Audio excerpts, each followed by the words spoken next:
마태복음 2장 1절에서 11절입니다. 헤롯 왕 때에 예수께서 유대 베들레헴에서 나심에 동방으로부터 박사들이 예루살렘에 이르러 말하되 유대인의 왕으로 나시니가 어디 계시냐? 우리가 동방에서 그의 별을 보고 그에게 경배하러 왔노라 하니 헤롯 왕과 온 예루살렘이 듣고 소동한지라. 왕이 모든 대제사장과 백성의 서기관들을 모아 그리스도가 어디서 나겠느냐 물으니 이르되 유대 베들레헴 이오니 이는 선지자로 이렇게 기록된 바 또 유대 땅 베들레헴아 너는 유대 고을 중에서 가장 작지 아니하도다.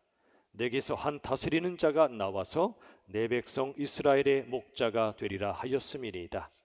이에 헤롯이 가만히 백성들을 불러 별이 나타난 때를 자세히 묻고 베들레헴으로 보내며 이르되 가서 아기에 대하여 자세히 알아보고 찾거든 내게 고하여 나도 가서 그에게 경배하게 하라. 박사들이 왕의 말을 듣고 갈새 동방에서 보던 그 별이 문득 앞서 인도하여 가다가 아기 있는 곳 위에 머물러 서 있는지라. 그들이 별을 보고 매우 크게 기뻐하더라. 집에 들어가 아기와 그의 어머니 마리아가 함께 있는 것을 보고 엎드려 아기께 경배하고 보배압을 열어 황금과 유향과 모략을 예물로 드리니라.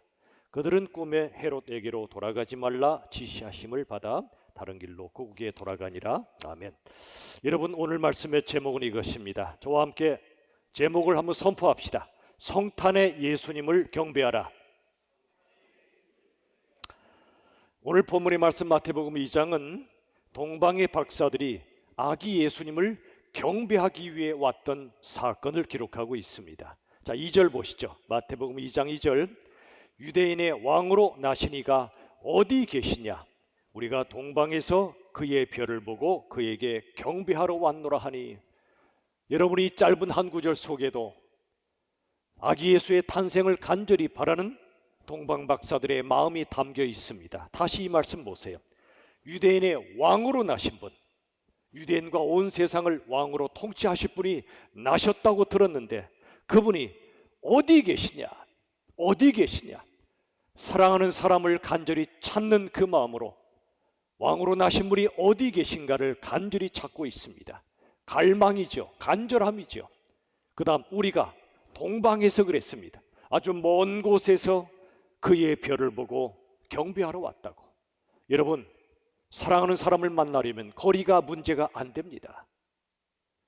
먼 곳에서 왕을 경배하러 이 땅에 왔다고 그는 고백하고 있습니다. 오늘 여기에 경배라는 말씀이 마태복음 2장을 통해 여러 번 등장합니다. 저와 여러분은 아기 예수의 탄생을 진정으로 경배하고 있습니까? 성탄절의 주인은 산타도 아니요, 우리도 아니요, 예수 그리스도입니다. 그분을 진정으로 경배하는 그게 진정한 성탄절입니다. 자, 그런데 동방 박사들이 왕을 경배하러 왔다고 하니까 난리가 났습니다. 헤롯 왕이 동방 박사들을 불러 묻습니다. 당신들이 말한 그 왕이 도대체 몇 날 몇 시에 태어난 거요? 나도 그분을 경배하고 싶소. 지금 헤롯은 거짓말하고 있죠. 아기 예수의 탄생을 경배하고 싶다고 말하지만 그는 실은 왕의 탄생을 두려워하고 있습니다. 자기가 왕이니까 자기 자리 빼앗길까 봐 두려워하고 있습니다. 여러분, 예수님을 경배하지 않는 자들은 자기를 경배하며 삽니다. 헤롯만이 아닙니다. 이 땅에 수많은 사람들은 예수님을 경배하기보다 자기를 경배합니다. 예수님을 높이기보다 자기를 높이기 위해 삽니다. 우리들은 어떻습니까? 예수 믿는다는 건 내가 왕의 자리에서 내려와 예수님을 왕으로 모시고 경배한다는 뜻입니다. 예수님의 왕 되심을 거절했던 헤롯, 자신이 왕의 자리에 앉으려고 했던 헤롯, 실은 이 헤롯은 창세기 3장에 아담과 하와 때부터 시작되었습니다. 선악과를 따먹고 하나님의 하나님 되심을 거절하고 내가 하나님이 되려고 했던 아담과 하와의 자손들은 헤롯과 똑같이 인생의 주인과 우주의 중심의 자리에 내가 앉으려고 했습니다. 이게 모든 죄의 뿌리입니다. 이 죄 때문에 지독한 자기 중심성과 내가 왕의 자리에 앉으려고 하는 이 죄 때문에 모든 피조물이 망가졌습니다. 하나님께서 맡기셨던 아름다운 지구, 피조 세계를 인간의 욕심 때문에 무너뜨리고 깨뜨려 버렸습니다. 그 결과가 코로나입니다. 이 코로나는 우연히 생긴 것이 아닙니다. 지구를 마음껏 약탈하고 깨뜨리고 무너뜨렸던 인류의 죄악이 이제 그 결과로 나타난 것입니다. 문명의 반격이요 자연의 반격입니다. 그래서 로마서 8장 22절엔 죄로 인해 피조물이 망가져버리고 탄식하고 함께 고통받고 있다고 말합니다. 하나님께서는 이렇게 황폐해져 버린 세상을 가만두고 보실 수가 없었습니다. 달려오셔야만 했습니다. 우리를 구원하시기 위해, 피조물들을 구속하시고 구원하시기 위해 이 땅에 오신 예수님, 바로 성탄의 예수님이십니다. 두 사람이 있었습니다. 한 사람은 니체이고 또 한 사람은 펄벅입니다. 먼저 니체, 그는 신은 죽었다 외치며 하나님을 거부했던 철학자입니다. 1889년 겨울에 이태리의 토리노라는 곳에 휴가를 갔다가 한 장면을 보고 충격에 사로잡혔습니다. 늙은 말이 무거운 마차를 끌고 가는데 빙판길이 앞에 다가오니까 겁을 먹고 그만 멈춰 서버렸습니다. 그러자 마부가 이 늙은 말에게 채찍을 휘두르며 어서 가라고 말했습니다. 그런데 두려움에 빠진 늙은 말은 앞으로 가지를 않았습니다. 그러자 마부가 화가 났습니다. 더 세차게 채찍을 내리치며 왜 안 가냐고 소리 질렀습니다. 그러자 그 장면을 보았던 니체가 갑자기 그 마차로 뛰어들어 말의 목에 팔을 감고 펑펑 울기 시작했습니다. 흐느끼기 시작했습니다. 그날 이후 무려 11년 동안이나 니체는 정신 나간 상태, 미친 상태로 누워있다가 죽음을 맞이했습니다. 여러분, 왜 니체가 그 매맞는 늙은 말을 부둥켜 안고 울었을까요? 아마도 무거운 마차를 끌고 가는 말과 무거운 삶의 짐을 지고 가는 자기 자신이 똑같은 처지로 느껴졌는지도 모릅니다. 또 이 땅의 수많은 인생들을 보며 무거운 삶의 짐을 어찌하지 못하는 걸 바라보며 해결책이 없는 현실의 절망을 보며 울었는지도 모릅니다. 무거운 짐을 벗지 못한 채 채찍을 맞으며 사는 그 말과 수많은 고달픈 인생들 때문에 울부짖었는지 모릅니다. 또 한 사람이 있었습니다. 그는 펄벅 여사입니다. 1960년 늦가을에 미국의 소설가 펄벅은 우리나라를 방문했습니다. 집차를 개조한 차를 타고 경주를 향해 가고 있었습니다. 노랗게 물든 벌판에선 농부들이 추수하느라 바쁜 일손을 놀리고 있었습니다. 그런데 한 가지 장면이 눈에 들어옵니다. 볕단을 가득 실은 소 달구지와 그 옆에서 지게에 볏짐을 한아름 짊어진 농부가 함께 걸어가고 있었습니다. 펄벅이 물었습니다. 아니, 저 농부는 왜 힘들게 볏단을 지고 가는 겁니까? 달구지에 싣고 가면 되잖아요. 그랬더니 통역사가 대답했습니다. 우리나라에서는 흔히 보는 장면입니다. 소가 너무 힘들까 봐 저 농부가 짐을 나누어 지고 가는 겁니다. 이 말을 들었던 펄벅 여사는 가슴이 벅차올랐습니다. 그 감동을 글로 옮겼습니다. 한국의 다른 것들은 더 이상 보지 않아도 괜찮겠습니다. 저 농부의 마음이 한국인의 마음이며 인류가 되찾아야 할 원래의 마음입니다. 만약 미국의 농부였다면 달구지 위에 올라타서 채찍질하고 노래 부르며 갔을 텐데 한국의 농부는 짐승과도 짐을 나누어 지고 한 식구처럼 살아갑니다. 여러분, 사람이든 동물이든 모든 존재는 자기의 삶의 무게를 지고 갑니다. 여러분, 할머님들이 허리가 구부러진 경우들이 있으십니다. 왜 그럴까요? 의학적으로는 척추와 다른 이유를 대겠지만 시인은 이렇게 말합니다. 그 할머님의 허리가 구부러진 건 무거운 인생의 무게가 그분의 어깨를 짓눌렀기 때문이라고요. 늙은 말, 그 무게를 견디지 못하고 빙판길 앞에 두려움에 사로잡혀 채찍을 맞았던 늙은 말. 그러나 곁에서 함께 짐을 나누어지며 걸어갔던 그 소와 농부. 여러분, 마부와 농부, 이 둘 중에 우리는 어느 쪽에 더 가까운가요? 늙은 말에 채찍질하는 마부입니까? 등짐을 나눠지는 농부입니까? 우리의 삶은, 이 세상은 치열한 경쟁 사회입니다. 너를 눌러야 내가 올라갈 수 있고 네가 죽어야 내가 살 수 있다고 생각합니다. 그래서 채찍질하고 서로를 아프게 하는 마부의 세상입니다.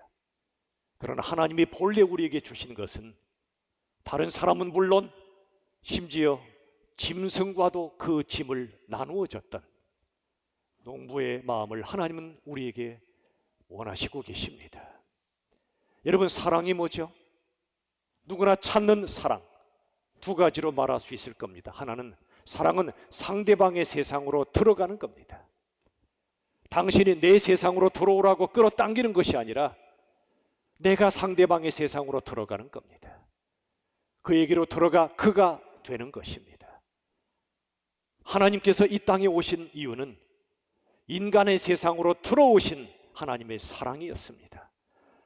인간과 같이 되시기 위해 사람의 몸을 입고 오셨습니다. 사랑은 상대방의 세상으로 들어가는 겁니다. 또 하나, 사랑은 상대방의 등짐을 나누어 지는 것입니다. 바리새인들은 예수님께 책망받았던 이유 중에 하나가, 그럴싸하게 말은 잘했을지 모르나 손가락 하나 까딱하지 않습니다. 짐을 지려 하지 않습니다. 다른 사람들에게 율법의 멍에와 짐만 잔뜩 얹어 주었을 뿐입니다. 예수님은 그런 바리새인들을 향하여 강력하게 책망하셨습니다.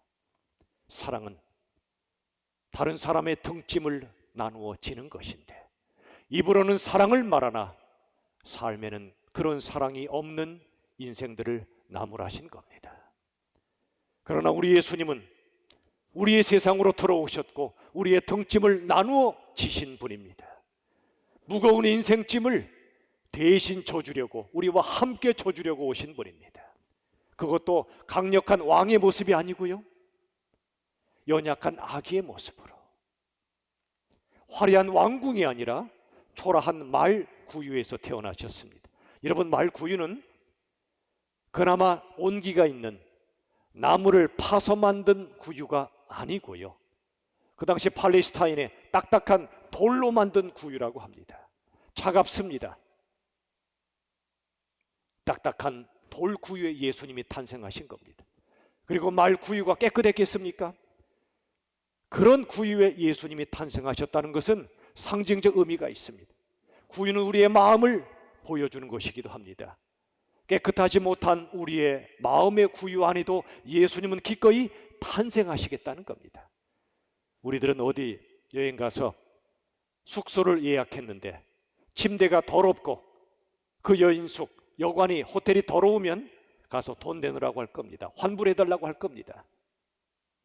그런데 예수님은 그보다 훨씬 더 더럽고 깨끗하지 않은 우리의 마음 속에도 기꺼이 탄생하신 겁니다. 우리 예수님, 우리가 얼마나 수고하고 무거운 짐진 인생인지 너무나 잘 아세요. 자, 마태복음 11장 28절, 수고하고 무거운 짐진 자들아 다 내게로 오라, 내가 너희를 쉬게 하리라. 복음 중에 복음입니다. 인생의 수고와 무거운 짐을 지고 사는 인생들, 스스로 그 짐을 벗어버리지 못한 채 사는 인생들에게 다 내게로 오라고 초청해 주십니다. 내가 너희를 쉬게 해줄게. 다른 데서 안식을 찾지 마. 내가 너희의 안식이야 라고 말씀하십니다. 예수님은 우리에게 가까이 오셨습니다. 이 땅에 달려오셨습니다. 그리고 우리에게 오라고 초청하십니다.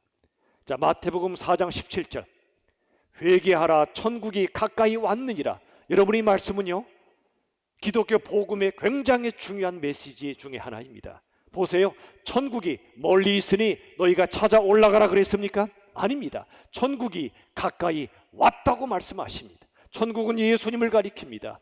예수님의 천국이, 또 천국의 예수님이 우리에게 가까이 오셨다는 겁니다. 이게 성탄이에요. 여러분, 우리는 이렇게 생각하죠. 예수 믿으면 천국에 간다고요. 그것도 맞아요. 예수 믿으면 천국에 가요. 그러나 그건 절반의 말씀이에요.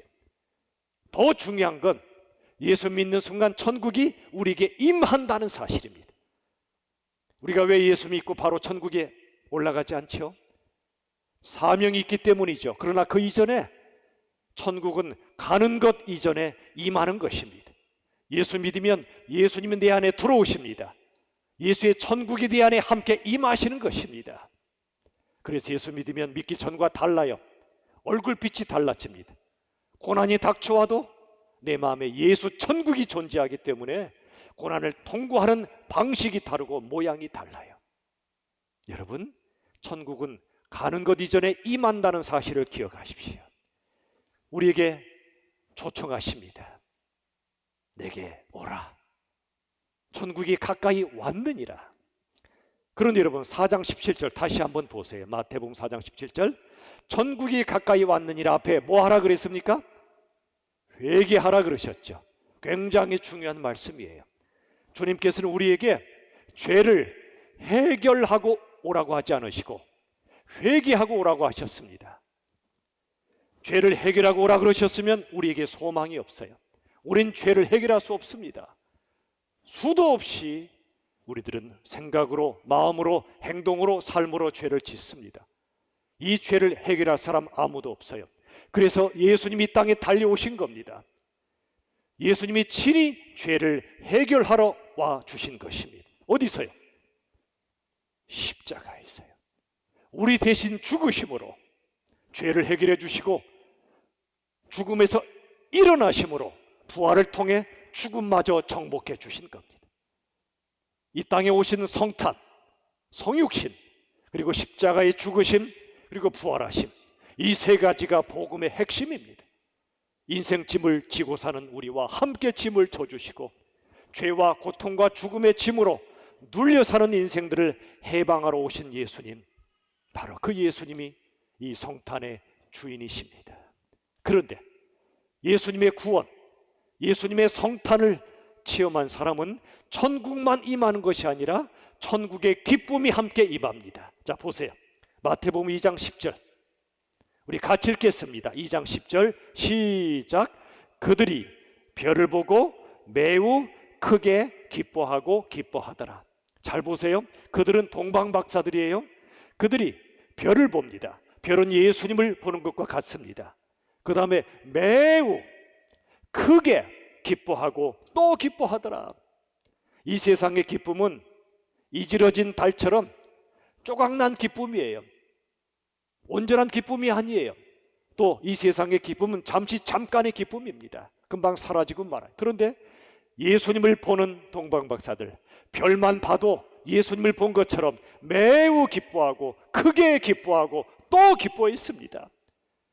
천국이 그들의 심령 속에 임한 거예요. 그러자 진정한 기쁨이 그들의 마음속에 퍼부어진 겁니다. 우리 예수님 요한복음 15장 11절에 보면 이렇게 말씀하셨죠. 내 기쁨이, 예수님의 누리시는 그 기쁨이 너희 안에 있어서, 우리 안에 있어서 너희 기쁨을 충만하게 하려 함이라. 바리새인들은 율법의 짐을 얹어주고 그 결과 수많은 사람들 얼굴에서 기쁨이 사라졌어요. 그런데 우리 예수님은 우리가 죄와 고통과 죽음의 짐에 시달리는 것을 아시고 우리를 위하여 죽으시고 부활하심으로 우리의 모든 짐으로부터 해방시켜 주셨기 때문에 우리에게 진정한 기쁨을 주신 겁니다. 내 기쁨이 너희 속에 충만하여 너희 기쁨도 꽉 찬 충만한 기쁨이 되길 원한다. 우리 예수님의 마음이에요. 여러분, 산상수훈의 말씀 아시죠? 마태복음 5장부터 나오는 산상수훈, 첫 번째가 팔복의 말씀이죠. 이러이러한 자는 복이 있나니 이렇게 말씀하십니다. 이게 복이 있다는 뜻은 원어로 보면 마카리오스라고 말합니다. 기뻐한다는 뜻입니다. 여러분, 스페인의 사람들이 이런 노래를 부르며 춤을 춘다고 합니다. 들어보신 분도 계실 거예요. 오 마카레나, 오 마카레나. 이런 노래가 나오는데 인상 찌푸리시는 분은 뭐 하시는 겁니까? 이런데 춤을 안 추셔도 얼굴은 피우셔야죠. 여러분, 스페인 사람들이 오 마카레나 뜻이 뭐라고요? 마카레나, 마카리오스, 기뻐하라. 얼마나 인생에 슬프면 이런 노래가 나왔겠어요. 이런 노래라도 불러야 순간이나마 기쁨이 있으니까 노래 부르는 거예요. 이 마카레나, 마카리오스가 바로 팔복에 나와요. 마음이 가난한 자는 복이 있나니, 복이 있다는 건 기뻐하라 그런 뜻이에요. 마음이 가난하다는 게 뭐죠? 예수님 없이 나는 아무것도 아니다. 예수님 없이 내 인생은 아무것도 할 수 없다. 예수님이 전부입니다. 이게 마음이 가난한 상태예요. 마음이 비워진 그 상태, 기쁨이 찾아온다는 겁니다. 채워진다는 거예요. 애통하는 자 복이 있다. 죄 때문에 슬퍼하는 자에게 기쁨이 임한다는 것입니다. 온유한 사람에게 기쁨이 임하고, 의에 줄이고 목마른 사람에게 기쁨이 임하고요, 다른 사람을 긍휼히 여기는 사람에게 기쁨이 임하고요, 마음이 청결한 사람에게 기쁨이 임하고요, 화평케 하는 사람에게 기쁨이 임하고요, 의를 위해 예수님 때문에 박해를 받고 고통을 겪는 사람들에게 하늘의 기쁨이 임한다고 말씀하시는 겁니다. 이게 산상수훈의 팔복이에요. 하나님, 우리 예수님께서는 이처럼 우리에게 마카리오스, 기뻐할 것이 없는 이 세상에 내가 왔으니 너희는 기뻐하라. 천국이 임하였다. 천국이 너희 것이다. 나 예수는 너희 것이다. 너희 안에 내가 탄생하노라. 그리하면 이 땅에서 사는 동안 어떤 슬픔도 어떤 아픔도 내가 주는 기쁨에 삼켜질 것이다. 나의 기쁨으로 기뻐하며 세상을 힘있게 살아가라고 말씀하고 계신 거예요. 여러분, 하박국 3장 17절 이하의 말씀처럼 비록 무화과 나무에 무성한 열매가 없어요, 포도나무에도 열매가 없어요, 외양간에 소가 없어요. 그럴지라도 구원의 하나님으로 말미암아 기뻐하리로다. 상황 때문에 기뻐하는 것이 아니라 예수님 때문에 기뻐한다는 겁니다. 모든 상황은 나를 괴롭게 할지라도 나를 위해 이 땅에 오셨고 죽으시고 부활하신 예수님이 네 안에 살아계시면, 예수님이 천국이고 천국과 함께 기쁨이 내 안에 부어짐을 믿을 때 나는 예수님 때문에 그 기쁨을 뺏기지 않고 노래하겠다는 겁니다. 하박국의 노래가 우리의 노래가 되어야 하지 않겠습니까? 이 기쁨을 누렸던 동방박사들이 어떻게 하나 보세요. 11절, 마태복음 2장 11절, 엎드려 아기께 경배합니다. 엎드립니다. 고개 쳐들고 예수님을 경배할 수는 없는 거예요. 하나님이신 그분이 우리의 등짐을 져주시려고, 우리를 구원하시려고 이 땅에 가장 연약한 아기의 모습으로 오셨으니 그 끝없는 사랑 앞에 경배할 수밖에 없어요. 엎드려 경배하는 것입니다. 더 나아가 보배 합을 엽니다. 여러분, 나이가 들수록 입은 닫고 지갑은 열라고 하지요. 그런데 많은 사람들은 입은 열고 지갑은 닫습니다. 그러나 예수님을 제대로 만나면, 그분의 은혜와 사랑을 제대로 체험하면 지갑을 열기 시작합니다. 섬기기 시작합니다. 예수님 앞에 보배합을 열었던 동방박사들, 예수님을 사랑하여 옥합을 깨었던 한 여인처럼 말이지요. 보배합을 엽니다. 그 다음 보세요. 그들이 황금과 유향과 모략을 예물로 드립니다. 여기 세 가지, 황금, 유향, 모략은 굉장히 중요한 의미를 담고 있습니다. 먼저 황금은 왕권을 의미합니다. 왕권. 그러므로 황금을 드렸다는 건 왕이신 예수님께 경배드렸다는 말입니다. 내 인생과 온 세상을 통치하시는 왕이신 예수님을 찬양하는 겁니다. 아까도 우리가 송영으로 드렸던 것처럼 왕이신 우리 주님을 경배하는 겁니다. 이게 황금을 드린다는 뜻입니다. 두 번째, 유향을 드린다는 것은 대제사장이신 예수님을 경배한다는 뜻입니다. 왜 그럴까요? 유향은 장례용품이에요. 유향을 드린다는 것은 예수님의 십자가의 죽으심을 미리 상징적으로 드린 사건을 가리킵니다.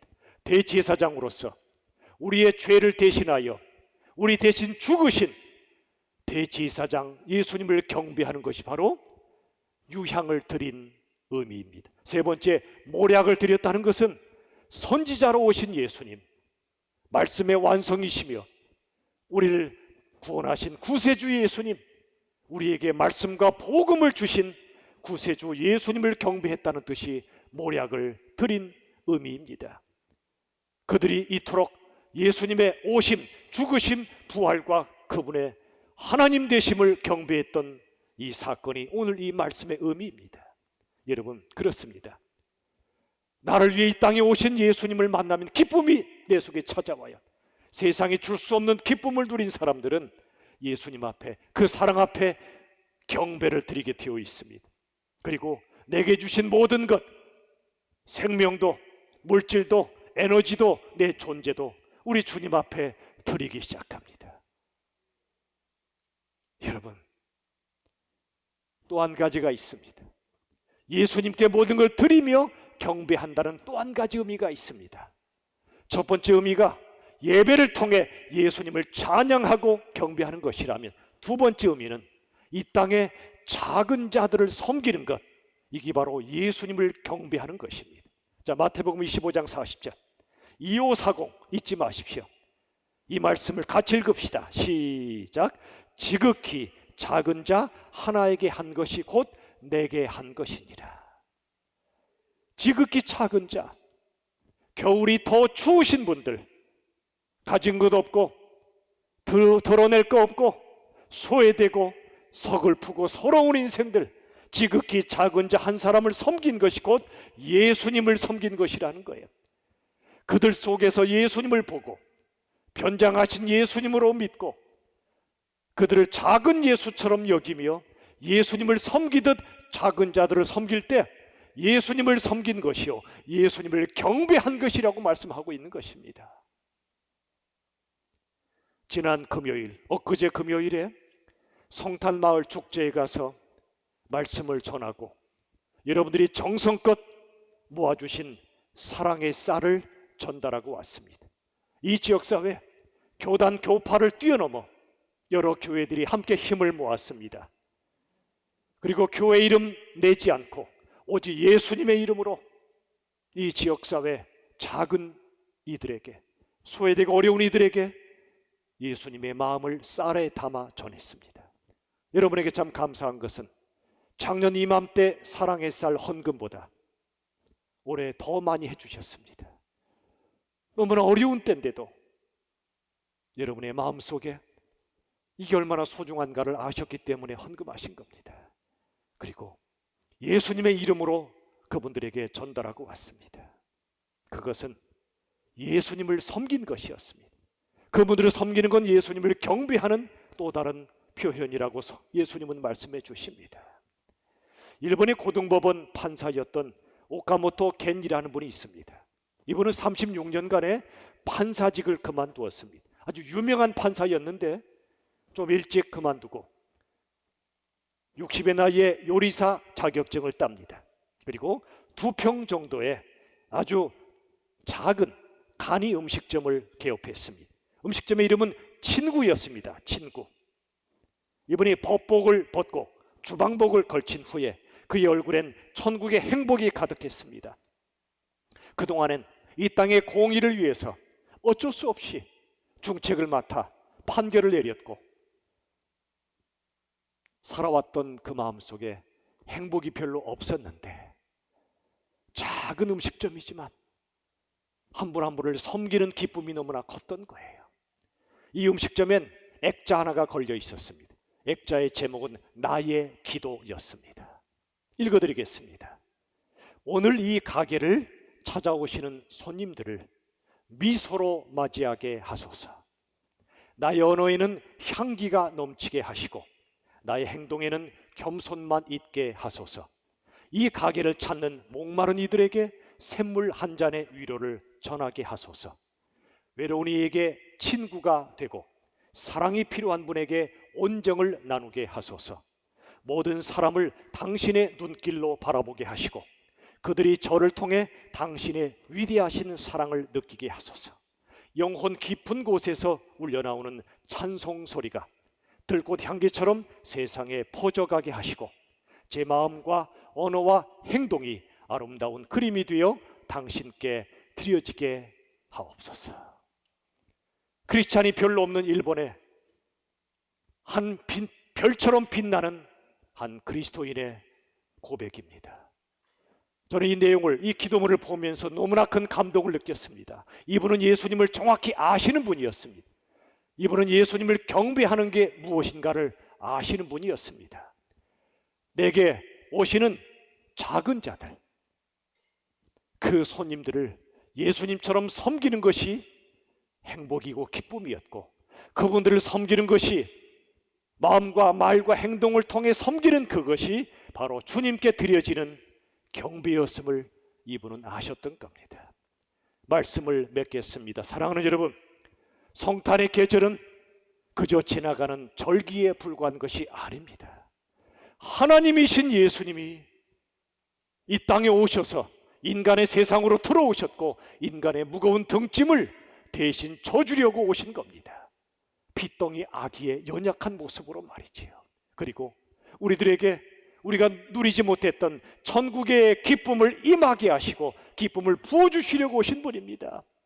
이 엄청난 은혜와 사랑을 깨닫게 되면 그 예수님 앞에 진정한 경배와 찬양을 드리지 않을 수 없고, 그리고 이 땅의 작은 자들, 작은 예수들에게 모든 걸 열어 섬기지 않을 수가 없습니다.